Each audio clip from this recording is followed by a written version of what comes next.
말씀들을 되새겨 봅시다. 바오로 사도는 아들로 여기는 디모데오에게 말합니다. 사랑하는 그대여, 예수 그리스도를 기억하십시오. 그분께서는 다윗의 후손으로 죽은 이들 가운데서 되살아나셨습니다.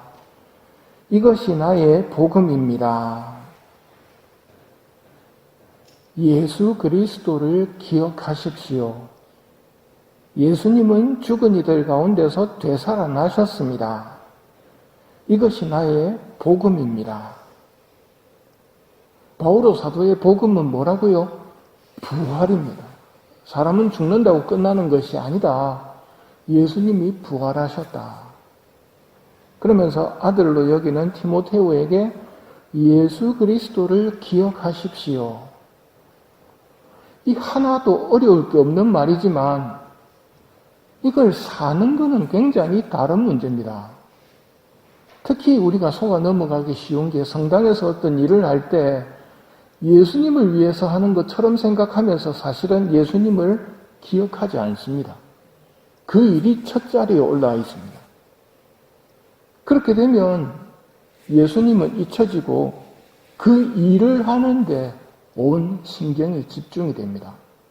무슨 일을 하든지 예수 그리스도를 기억하면서 하셔야 됩니다. 예수님을 기억하면서 설거지를 하시고 예수님을 기억하면서 비지를 하셔야 됩니다. 그렇게 하라고 오늘 바오로 사도가 아들에게 권고를 하는 겁니다. 우리에게 복음은 영원한 삶을 믿나이다. 아멘입니다. 성모님은 살아계십니다. 아브라함도 이삭도 야곱도 모두 살아있다고 어제 예수님께서 말씀하셨습니다.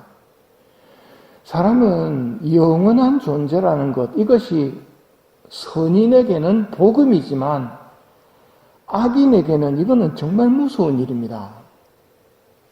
악인에게는 영원히 산다는 것, 즉 불행 속에서 살겠죠. 그들이 딱 죽었을 때 비로소 느낄 겁니다. 자기가 얼마나 무능한가. 살고 죽고의 주인은 자기가 아니었다는 걸 죽을 때 비로소 느낄 겁니다. 살아있을 때는 영원한 삶을 믿는다고 하는 성당 다니는 사람들 비웃고 조롱하고 큰소리 치지만 죽음 앞에서는 아무 힘도 못 쓰고 그대로 끌려갑니다. 하늘에 자기 자리가 없다는 것, 하늘에 자기 자리가 없는데 영원히 살아야 한다는 것, 그 악인에게는 정말 무서운 일이지만 선인에게는 하느님 아버지와 예수님과 성령님과 성모님과 성요셉과 나의 주보 성인과 나의 수호 천사와 모든 성인 성녀들과 천사들과 함께 고통 없는 곳에서 영원히 산다는 것. 거기서는 비로소 누리는 곳입니다. 여기는 씨 뿌리는 곳이고 저기는 누리는 곳입니다.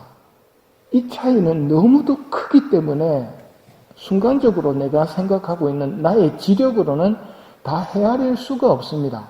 때문에 신자라면 마땅히 이것에 대해서 묵상하는 시간을 가져야 됩니다. 이걸 알아야 이 세상에서 엉뚱한 데 힘 빼지 않고 살아갈 수 있습니다. 사람이 온 세상을 얻고도 제 목숨을 잃으면 무슨 소용이 있느냐? 사람이 제 목숨을 무엇과 바꿀 수 있겠느냐?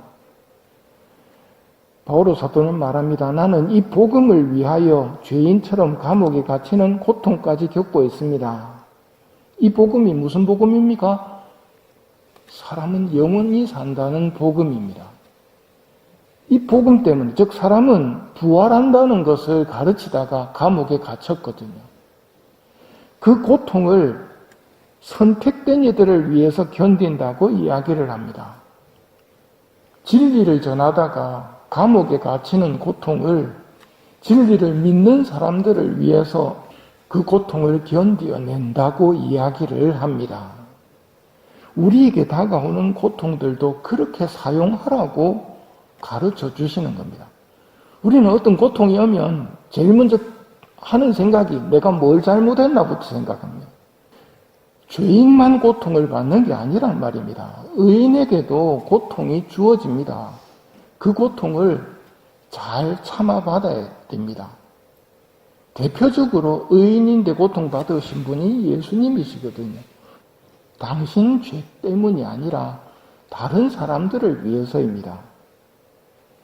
파티마에서 성모님께서 새 목동에게 기도와 희생을 바쳐달라고 부탁하시지요. 세계 평화와 죄인들의 회개를 위해서.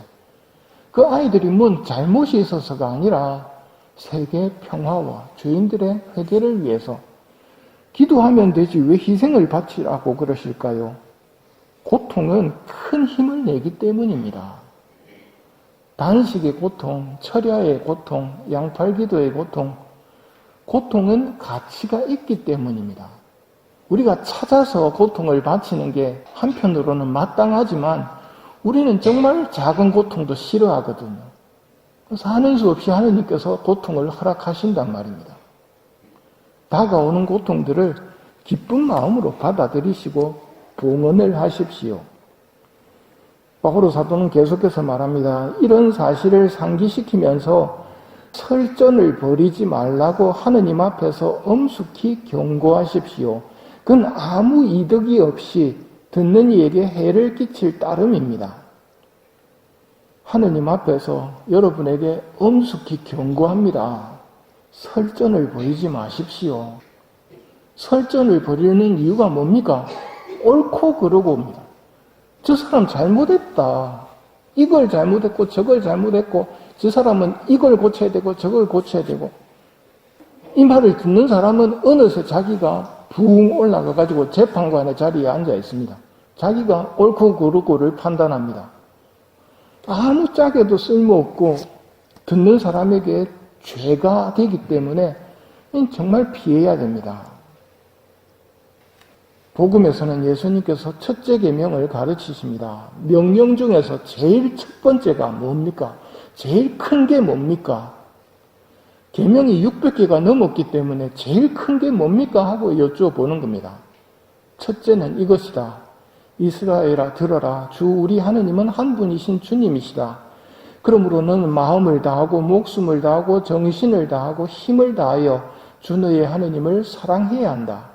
둘째는 이것이다. 내 이웃을 너 자신처럼 사랑해야 한다. 첫째 계명을 여쭈었는데 둘째 계명까지 알려주십니다. 이것은 첫째 계명과 둘째 계명의 관계가 1층과 2층의 관계이기 때문이고 뗄래야 뗄 수 없는 동전의 앞면과 뒷면의 관계이기 때문입니다. 당연히 첫째 계명이 더 중요합니다. 하느님 없이는 인간은 존재할 수도 없기 때문입니다. 첫째 계명이 하느님을 그냥 사랑하는 게 아닙니다.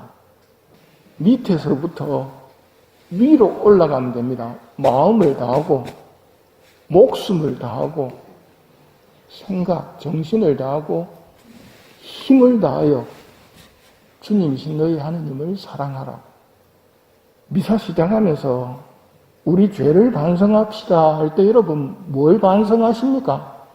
윤리적인 죄를 반성하고 있으면 난 뭔 죄가 있는데 하고 반성을 안 합니다.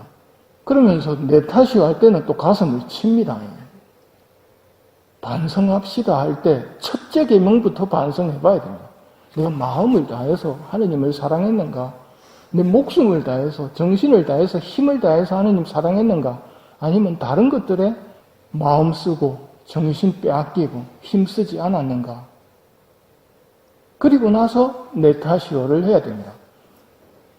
자, 내 탓이요 할 때 내가 중요하겠습니까? 탓이 중요하겠습니까? 내가 중요합니다. 내 탓이라고요. 내 탓이 아니고 내 탓이라고요. 제가 잘못했습니다를 고백하는 겁니다. 그런데 흔히 나는 빠지고 탓을 고구마 먹고 체했는지 내 탓이요 내 탓이요 그러고 있을 때가 아니란 말입니다. 내 탓이라고 이야기를 하고 고백을 하면서 용서를 청해야 한다는 것 기억하십시오. 미사 시작할 때 첫째 계명을 잠깐이라도 생각해 보십시오. 마음을 다하고 목숨을 다하고 정신을 다하고 힘을 다해 주님을 사랑했는가? 이웃 사랑의 최고봉이 뭐겠습니까? 어떤 게 가장 큰 선행일까요? 영원하다는 걸 아는 사람이라면 지옥에 가는 사람 천국으로 옮겨놓는 것보다 더 큰 선행은 없을 겁니다. 이건 하느님에게도 큰 기쁨이고 이 사람에게도 큰 기쁨이기 때문에 첫째 계명과 둘째 계명이 다 채워지는 게 죄인을 위해서 기도와 희생을 바치는 겁니다. 여러분이 이웃을 위해서 기도할 때 그건 확실한 하느님 사랑의 행위이고 확실한 이웃 사랑의 행위입니다. 그런데 설전을 좋아하는 사람은 저 사람은 안 돼 해버립니다. 죄인을 위해서 기도해야 되고 박해하는 사람들을 위해서 기도하는 것이 하늘에 계신 우리 아버지께서 완전하신 것처럼 우리도 완전하게 되는 길입니다. 이렇게 되려면 예수 그리스도를 기억하십시오. 예수님을 잊어버리고는 이게 안 됩니다. 예수 그리스도를 기억하십시오. 예수님과 함께하는 시간이 많아질수록 우리는 거룩해집니다. 설전하고 판단할 시간에 예수 그리스도를 기억하십시오. 예수님과 함께 머무는 동안 나는 깨끗해지고 거룩해집니다. 예수 성심의 사랑을 안다면 예수님을 생각하는 것에서부터 큰 힘을 받을 수 있습니다. 이 미사 중에 예수 성심의 사랑을 깨닫고 우리 안에 사랑의 불을 붙여주시기를 청하며 이 미사를 봉헌합시다.